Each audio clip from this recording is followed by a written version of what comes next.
Hey guys, welcome back to our channel. I'm Callie. I'm Bean. I'm Brittany. So today, as you should, Bean doesn't really have a voice, but just, yeah, I'm trying, so just bear with me. I'm not sick. I had a wedding this week. So today we're going to talk about our August book of the month, which was Fangirl by Rainbow Rowell. As per usual, we'll start with the ratings for how we individually rated them, and then we'll go into what the book is about, and then we'll go into spoilers at the end and kind of discuss our thoughts and feelings about the book as a whole. I gave it a 2.5. I gave it a 3. And I gave it a 3. Not our favorite book of the month, unfortunately. No. So Fangirl follows a girl named Kath, who is a twin, going to college with her twin sister and trying to just assimilate to the college life. She writes this big fan fiction about basically this world's Harry Potter. She loves to write. She loves to write this fan fiction. Her fiction is like one of the most popular ones out there. So we kind of just follow Kath throughout her first year at college and her writing fan fiction and taking classes and boy issues and things. All of the stuff. All the stuff. All the things. And yet it was still boring. Yeah. Like, we have other casts of characters, like her sister Ren, who decides that she no longer really wants to be a twin and sort of just leaves her sister on her own and goes to party. We have Reagan, who is Kath's roommate. And then we have Levi, who is Reagan's friend, and then a love interest later. And then Nick, who is also a mild love interest. I found it quite boring and annoying. Kath was annoying. Yeah, I felt like it was really hard to connect with her. Not just based on I don't have a twin, but I did go to college. My freshman year was nothing like that. I felt isolated maybe once or twice based on the resident hall I was living in. But I got along great with my roommate right away. I had things to do outside of my, hall room, and it didn't feel like a normal college experience, and I think that was the point. Right. But I also felt like the fan fiction was a little bit too much. It It was way too present and kind of unnecessary in a way to keep the story itself going. I think the issue I had with the fan fiction is I didn't know enough about the source material, where the fan fiction made, I understood what it was trying to do, but I didn't, I understood it was called Simon Snow, and it's a Harry Potter knockoff. It's basically Magic World, boy, whatever. Yep. Anyway, but, so I feel like we were supposed to take from Harry Potter and assume it was Simon Snow, but there were pieces of the Simon story that didn't match Harry Potter, so when we were reading the fan fiction and then the actual Simon Snow, I just got confused and I didn't care. Yeah. So, that was me. And there were parts where there were little excerpts, and I was like, oh, maybe it's going to be like this theme where the character Simon Snow is, going through something that Kath's kind of going through, and that's how she relates to it, and I was like, oh, this is going to be nice, and then halfway through I'm like, I don't know what's happening. never mind. That doesn't make sense. Well, it's JK. And the whole Simon Snow thing just irritated the crap out of me the entire time. Yeah. And I think one thing that also got me was that Kath didn't really have a personality. It always came back to everything revolved around Simon Snow, which I understand. Fan fiction is great, and having, your fandom is fine. I'm not judging that part. I could relate to having fandoms. That's fine. It was more that it was taking over her life, where she would rather be accused of plagiarism and not finish a class than write something else. Which she was majoring in creative writing. Yeah. Yeah, and that's your whole, I understand wanting to, basing that off of fan fiction, but the whole plagiarism thing from the beginning was and she's like, oh, well, I don't want to write anything else. So okay, lady. Calm down. First off. Yeah. Did you really think that you were going to get away with this? I think I probably identified with her a little bit, but it was mostly because I didn't really discover my group of friends in college right away. I didn't discover them until halfway through the second semester of my freshman year. And so I kind of got that getting lost in something, especially online. It's very easy I did that quite a bit actually in college. So for me, that part, it kind of resonated with me, but more because I've kind of been there and done that kind of thing. Well, my freshman year was very similar to Cass. Besides the whole fan fiction thing, I stayed in my room. I didn't go out a lot. I just stayed in my room and I did homework. That was my whole freshman year. Like, I didn't really find my group of friends and kind of find my place in college till, like, sophomore year. But I still, like, I felt like I wasn't that needy and clingy and annoying. So now we're going to go into spoilers. So if you haven't read the book, you can go read it if you want. Obviously, we're not trying to sell you on the book. But if you've read it and want to hear our thoughts compared to yours, stay tuned.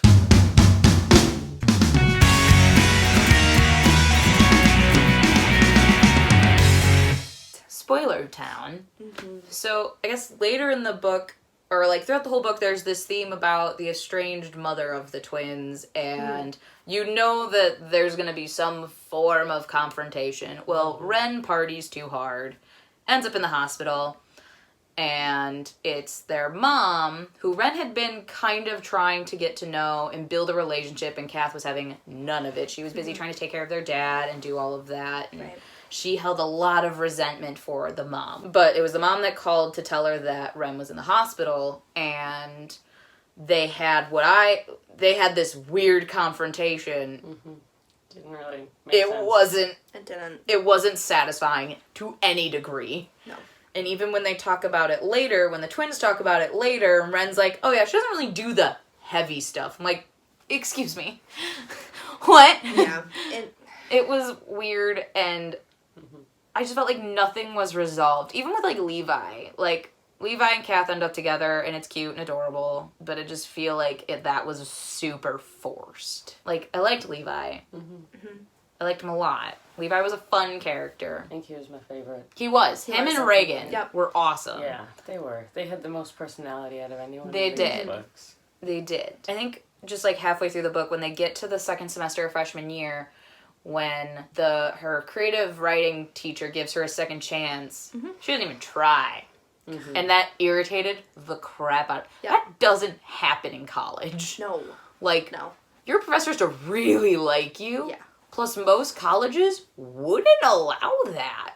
No. When they're just like, they can get the grade when I want to give it to them. I'm like, that's not how that works. Like, even a little. So the fact that teacher gave her an independent study for the whole semester to write one short story. For a junior level class, too. That was the thing that got me. I mean, I could kind of see it if it was her freshman class. Like, one of her introduction classes, I could kind of see it. No, she had to get into this junior level class, and then she royally messed up, and then the professor was still like, okay. Well, even like, wait a second. Well, even though, like, I understand she didn't really mess up. Her dad got admitted to the hospital, and she had to go and deal with that. So I understood why she got the extension. Having it be that whole semester and not like, okay, you have to have this in the first month of this semester. Exactly. Like, that would have made so much, because professors and things like that, they understand the extenuating circumstances. Like, her dad did end up getting sick, and she needed to go home to take care of her dad, because her sister was being a brat and not doing That's true. jack for anything. So I understood, like, to an extent, but she turned in her paper, like, finals week of second semester. And then that won some award, and we only got to read, like, a page of it. Not even, like, a paragraph or two of it. And that irritated the crap out of me. Yeah, because I felt like it was going to be this huge thing, that's what was going to be the final part of the book, and we were going to be able to get some ties to that story, maybe even clean up a little bit of the mom plot. Right. But we didn't get anything. No, we got the, like, we knew that her mom, like, left them on D9/11, and that was what the story was supposed to be about, and that's it. Yeah. And then there was, like, this big thing about how she had to finish her chapter of Carry On before the last book came on, and that took precedent over actual things that mattered, and it was just like... It was so... It just felt really rushed. Frustrating. So her priorities were all over the Oh, her priorities were super bad. I get that the fan fiction was her life, and it was this big thing, but... Girlfriend, you're in college now. Yeah. Like, your professors aren't going to be like, oh, you have a fan fiction that's popular and you have to get all this stuff out before the book comes out? Yeah, okay, I'll sure. No. That's not how college works. I think her big revelation that it doesn't need to get done before this book comes out because the real author doesn't care came way too late. Oh, 100%. Way too late Like, in the story. I'm just like, this is something that should have been revealed chapters ago, not, the last 10 or so pages, I think. Right. It was just ridiculous. And it almost, like, everything was, like, kind of resolved, and then she went into that writing frenzy to finish Carry On before the actual final Simon Snow book came out, and she almost ruined, like, all of her relationships while doing that. And it was just so frustrating. And then after it was over, everything was fine. I'm like, what just happened? Yeah. I'm confused. Did we even get her uploading the final chapter? Not really, no. Because we got, when they went home to get the final book, which I still don't understand that last, like, snippet we got of that last book. I don't understand. I needed the source material or or just use Harry Potter. Like, Jesus Christ. Oh my god, it was just, the spells, I think, pissed me off the most. Because in Harry Potter, the spells are based off of Latin and whatnot. This was like, I want to fly, so the spell is up and away, and I'm like, oh, I'm gonna vomit. It was pretty bad. I think I maybe read one or two of the excerpts, and I'm just like, all right, next. I skimmed them. Because I'm like, this does nothing for the story. Like, no, there was... I didn't feel like it added to it. No. Do you? There was... Not really. Yeah, it didn't add to it. There's a whole part where she's reading Levi, the fan fiction that she wrote. I'm like, okay, this is fine, whatever. But it drags on and doesn't give me anything. So I did have a favorite part of the book, surprisingly. It was when Kath pretty much told off Nick, her writing partner from the first semester, where they would meet in the basement of the library and they would kind of co-write this story that Nick started. And it was kind of like a fun thing that's stemmed from a project that they worked on together for the class. And then it turns out that he actually turned it in for his final project and Basically took all credit. all credit. Yep. And then we actually find out that the professor saw right through it and was just like, I read enough of your writing style, Kath, that I know that you helped with the story. Right. Well, he's up for This award for the story, but he's not allowed to have it published unless Kath signs off on it and it's co-authored. And she goes, no. I'm good. And I thought it was a turning point. I was like, yes, girl, do Like, this. she's finally standing up for herself and, Yes. like, becoming independent, and then that just went away. Yeah, it was like the one thing that she did and then went right back to annoying. And I was like, okay. I don't know. The one moment I guess I enjoyed was when she was reading Levi The Outsiders. That was a nice little moment. That one kind of gave me nostalgic because I had a very similar, not reading, but like doing homework with my now fiance in my dorm room. So that was kind of like a cute little nostalgia for me, and it was cute. It was a nice little scene, introduction to their relationship, and that was adorable. That's all I liked. That's it. End of list. Yeah. Yeah, mine was probably The Outsiders, but because I know a bunch of people. So basically, he's got dyslexia, so he can't read, which is normal. Okay, whatever. Yeah. And I do wish that they had kind of identified that a little bit. Yeah, it was very glazed over. It was kind of glazed over. The fact that the way he described it was very much how it is described in any sort of medical book or anything like that. But I'm really glad that they had that in there in general, which is, again, I think one of the reasons I really liked Levi in general, because he was like, yeah, well, I tried and it doesn't work. Yeah. And I thought that was probably my favorite thing. Yeah, no, I really like that scene. It was just, it felt like a real...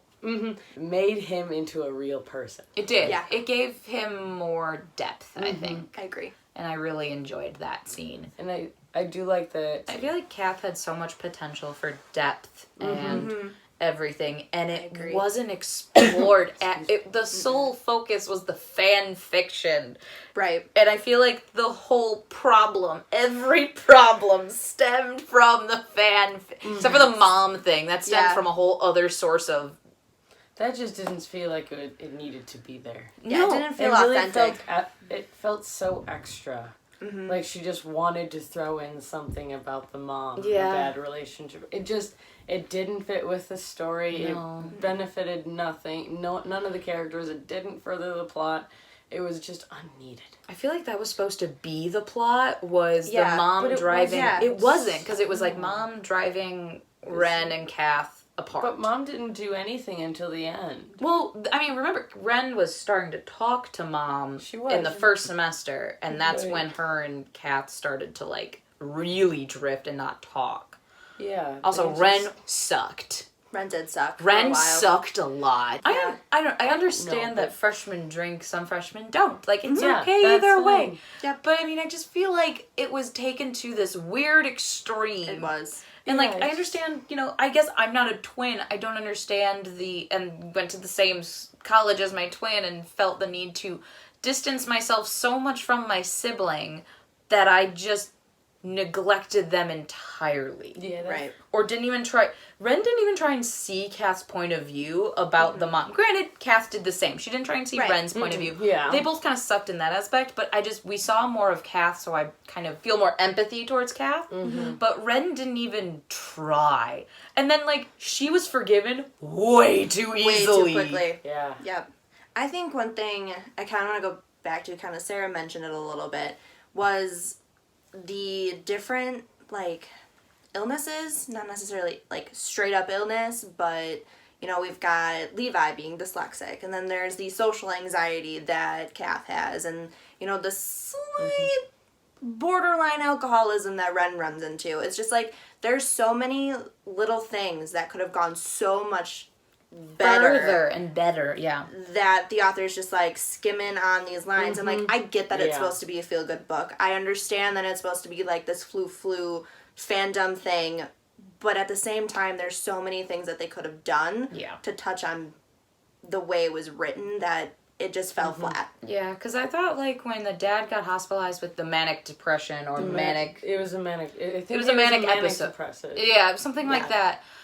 Or bipolar. It was something like that. It was one of the two. It was, yeah, I thought we were going to... Okay, this is where we expand. Yes. And we talk about what's going on with Dad. And, No. yeah. Because I don't think we really ever did. No, we don't. We never really learned. We just learned he had an episode, and it's like, what does that mean? And then Kath was just like, this happens. Like, that's not healthy. That's not in how any it form. works. Yeah. It's not how it should work. No. I think we've beaten this horse enough. We didn't really care for this book, In case you can't tell. in case you can't tell. But feel free to read it. We know a lot of other people who have different opinions from us who love this book, and this book is one of their favorites. Maybe it'll be yours, but this is just our opinion. This is a really big one on BookTube for a long time. Yeah. It's one that people loved. Yeah. And so, we do have an unpopular opinion about this. We do. But, that's what an unpopular opinion is for. Yes. So, with August now over and September in full swing, our September book of the month is Shadow and Bone by Leigh Bardugo. So we will be starting this in September, and we'll talk about this sometime mid-October. So look forward to that. We have almost the next full year picked out for books. So we have some really interesting titles that we're excited, all backlist titles, which is what we really wanted to do anyway. So we're very excited to talk about these books with you guys. Feel free to like, comment, and subscribe. We post videos every Tuesday, Thursday, and Sunday. And if you want to be notified whenever we post those videos, hit the little bell icon down below. And be sure to follow us on Instagram. Our individual and our joint handles will be linked below, as well as our Goodread accounts. All right, and we will see you guys in our next video. Bye!